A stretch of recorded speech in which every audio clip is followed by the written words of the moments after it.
Olá, muito boa tarde para você. Está começando mais uma edição do Globo Esporte para falar da suspensão do Campeonato Paraense. Participe do programa, #GePará nas redes sociais. Bom, ontem o Tribunal de Justiça Desportiva suspendeu o Campeonato Paraense e o Breno Raiol traz os detalhes para a gente agora. Salve, amigos que nos acompanham nesta quarta-feira. Hoje será o dia do início das quartas de final do Campeonato Paraense 2022. Mas a competição está suspensa. Ontem, no início da noite, a Federação Paraense de Futebol recebeu um documento do TJD, Tribunal de Justiça Desportiva, intimando a federação a suspender imediatamente o campeonato. No documento, consta a denúncia do Paragominas sobre uma possível irregularidade do jogador Atos do Bragantino. Lembrando que o Jacaré foi rebaixado após o empate em 1-1 no domingo, dia do aniversário do clube. Uma decisão favorável, logicamente, vai beneficiar o Paragominas e evitar esse rebaixamento. A decisão tomada ontem no sentido de suspender o Campeonato Paraense de 2022. A decisão ela se baseou na denúncia oferecida pelo procurador da primeira comissão disciplinar, Dr. Djalma Feitosa, que teve origem na notícia de infração apresentada pelo Paragominas, que alegou que o Bragantino atuou com um jogador irregular. Esse jogador foi punido pelo TJD no ano passado e não teria cumprido as sanções impostas a ele, que foi a suspensão por 4 jogos. Essa decisão ela visa resguardar todos os clubes, todos os atletas, a Federação Paraense de Futebol, para que não haja nenhum tipo de custo desnecessário. O reflexo desse processo pode ser a modificação da tabela e, consequentemente, dos classificados para jogar as quartas de final. Então, com base nessa premissa, a decisão foi tomada para a suspensão do Campeonato Paraense e o retorno após o julgamento desse processo. Provavelmente, ele será julgado na próxima terça-feira pela primeira comissão disciplinar e nós aí teremos uma decisão efetiva do mérito desse processo para que, então, o campeonato possa retornar com toda a segurança. Lembrando que os jogos de hoje e amanhã, pelas quartas de final, estão suspensos. Hoje, o Tapajós receberia o Paysandu no estádio do Souza e a Tuna enfrentaria o Bragantino no estádio Jogão. Inclusive, a Águia já estava na cidade de Bragança. Agora resta esperar o julgamento desta situação. Mais uma vez o cancelamento do campeonato, né? Segunda vez já, e aí nós só tomamos conhecimento quando chegamos aqui em Bragança. Depois de ter feito já uma viagem desgastante, em virtude de ter treinado pela manhã. E a gente espera que seja tomada uma decisão o mais breve possível. Faremos a nossa programação normal da semana e vamos aguardar que sejam tomadas decisões, visto que a partir de segunda-feira o foco já muda novamente, já passa a ser Copa do Brasil. A gente volta a pensar no Ceará, que será o nosso próximo adversário.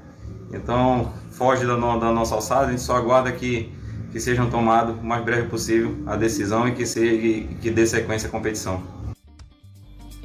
Bom, o Paysandu, através de uma nota no site do clube, demonstrou preocupação com as novas datas dos jogos do Campeonato Paraense em função do time bicolor estar disputando a Copa do Brasil e além, claro, da aproximação da Série C do Campeonato Brasileiro, que está prevista para começar em abril. E o presidente do Remo, Fábio Bentes, também se manifestou sobre esse assunto. Vamos ver. A gente recebeu com muita surpresa essa suspensão do campeonato, né? Infelizmente já tinha tido um incidente ali na última rodada, que se perdeu aí pelo menos 2 datas aí para a competição. Agora, com essa suspensão aí, a expectativa é que se perca aí de 2 a 3 datas aí previstas. Isso vai atrapalhar muito no planejamento, né, do ano, né, a continuidade do Campeonato Paraense e o início do Campeonato Brasileiro da Série C. Como se diga que a gente vai iniciar um novo processo de contratações agora, já visando o brasileiro, né, daqui a uns 10 dias, daí está terminando os principais estaduais e vai ter uma nova rodada de contratações e esses jogadores vão chegar em meio ao campeonato, isso vai atrapalhar toda uma preparação, né? E uma coisa que vinha se planejando, que era que as semifinais e finais pudessem acontecer domingo e domingo, né, até para valorizar a competição, já hoje dificilmente aconteceriam em virtude dessas constantes adiamentos de rodadas aí, né? A gente só espera que isso seja resolvido o mais rápido possível para que os clubes possam dar continuidade, né? Não existe nada pior do que treinar sem saber quando é que vai se jogar, né? Porque existe toda uma lógica, né, de treinamento, entendeu? Mas a gente espera que essa definição venha logo, para que o campeonato possa retornar e para que a gente possa seguir o planejamento pensado. E o presidente do Conselho Deliberativo do Bragantino, Cláudio Wagner, também falou sobre o caso. Vamos conferir.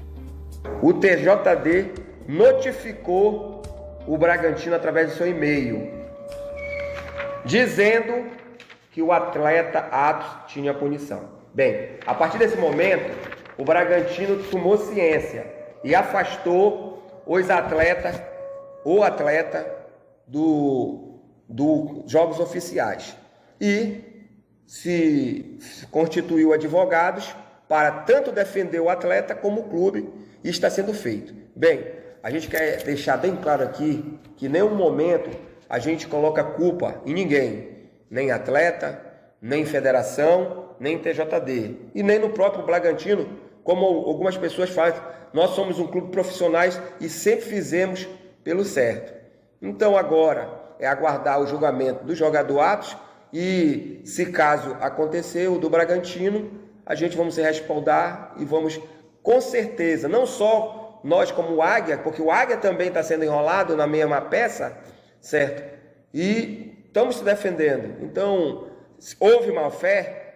Houve, mas não foi nenhum desses que eu falei. Houve má-fé do Itupiranga. Itupiranga, por ter conhecimento, por não ter informado o atleta, certo? Por ter não notificado o atleta para ir para a audiência de custódia.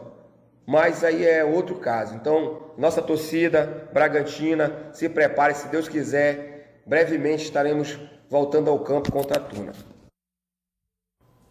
Bom, estou aqui com o Carlos Ferreira. Ferreira, nós fizemos contato, né, com o Itupiranga. Eles informaram que até hoje não foram notificados sobre o julgamento do Atos e que quando esse julgamento teria acontecido, ele já não tinha mais contrato com o clube. Esse é o posicionamento da equipe do Itupiranga.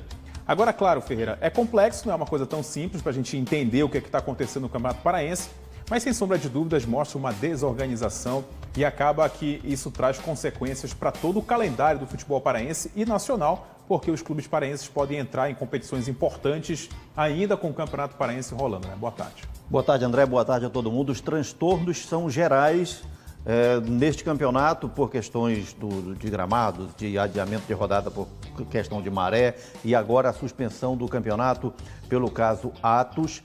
E hoje pela manhã eu conversei com o Emerson Dias, advogado do atleta, nessa questão e a posição é a seguinte: o advogado do atleta acionou o tribunal para questionar o fato de ele ter sido julgado sem ter ciência e o tribunal já acionou o Itupiranga para o Itupiranga responder sobre a questão da notificação. O Itupiranga informou no contato com a nossa produção que não foi notificado. Vai ter que dizer isso para o tribunal, porque o que teria que acontecer, o fato de o atleta, ao ser julgado, não ser mais atleta do Itupiranga, de onde ele era atleta quando foi punido, o Itupiranga teria que repassar.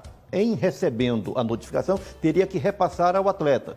Então, se isso não aconteceu, se o atleta não tomou conhecimento, se ele não foi notificado, julgamento à revelia, o que pleiteia a defesa do atleta? Que seja anulado o julgamento. Se o julgamento for anulado, a pena cai o objeto da notícia de infração do Paragominas e tudo continuaria como está.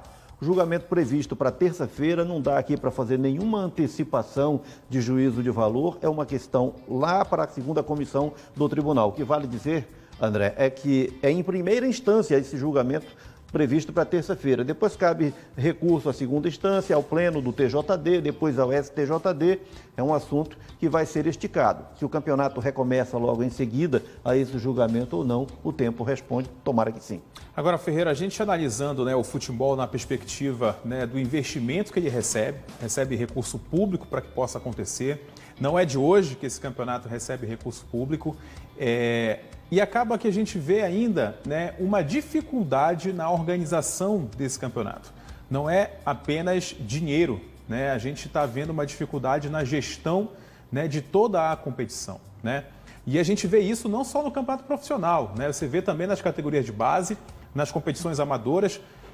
Na temporada, André, campeonato feminino, campeonato sub-17, campeonato sub-20, agora o campeonato profissional e a segundinha também. Todos os campeonatos tiveram questões jurídicas que envolveram um jogador que atuou já suspenso por cartões amarelos ou uma ilegalidade de uma forma ou de outra. Todos os campeonatos foram suspensos, viveram seu momento de incerteza e agora isso cai no profissional, que você lembra bem, é um campeonato que é bancado com verba pública, é um campeonato caro, é um campeonato que exige mais responsabilidade de todos no que diz respeito à infraestrutura, mas à organização interna também, porque não dá para conviver com isso. A ideia que fica, o que rola nos comentários, que a gente acompanha principalmente nas redes sociais, são comentários extremamente depreciativos. É um produto muito caro para ser tão depreciado.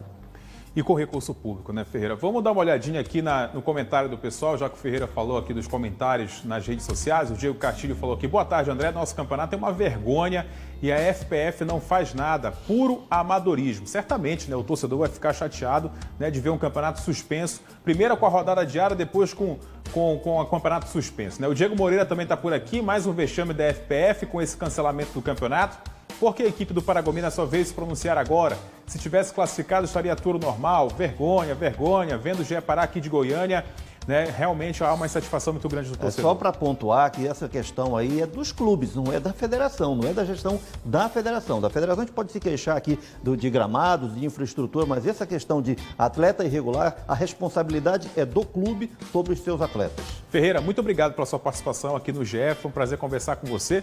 Bom, e daqui a pouco tem a expectativa, né, no Fluminense para o jogo de hoje contra o Olímpia pela Libertadores. Eu volto amanhã, tchau.